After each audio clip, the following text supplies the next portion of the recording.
Hola, yo soy Raquel, soy trabajadora de la FAT Hola, soy Olga. y bueno, estoy trabajando en la cuarentena. Pertenezco al grupo de personas que se pueden saltar el confinamiento, ya que trabajamos con personas dependientes. La situación aquí en el trabajo pues es complicada. Trabajamos con personas mayores, personas que son muy vulnerables a poder contagiarse el coronavirus, y estamos tomando las medidas preventivas, las que podemos. Las que podemos conseguir en nuestro alcance, en nuestra mano. La verdad que es muy difícil porque el material es escaso.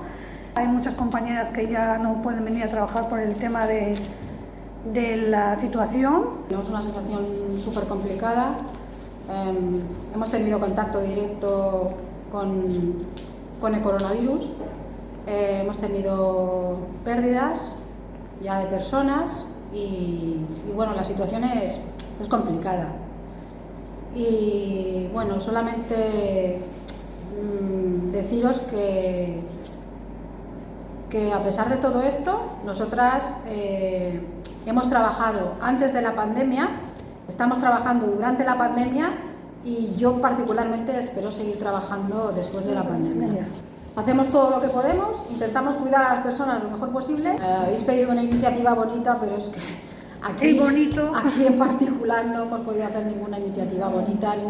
Simplemente lo único bonito es que estamos aquí a pie del cañón y que vamos a por todas. O sea, a cuidarnos lo máximo para poder cuidar. Hola, bon dia. Em dic Montserrat. Tant jo i em poso amb la pell de les meves companyes, la veritat, ara mateix estem treballant amb una miqueta de risc, però bueno, jo crec que ho estem fent amb molt de carinyo, ho fem tot el que podem i tot el que ens permet els nostres coneixements. De fet, jo per la meva part estic treballant molt a gust. Jo em poso, com he dit abans, amb les meves companyes i ho estan fent amb molt de carinyo, amb molt d'esforç, amb molt de risc, sincerament, perquè estem arriesgant una miqueta. L'únic que puc dir és gràcies i que endavant, que d'aquesta sortim, vamos, com jo em dic Montserrat, tenim que sortir d'aquí com sigui.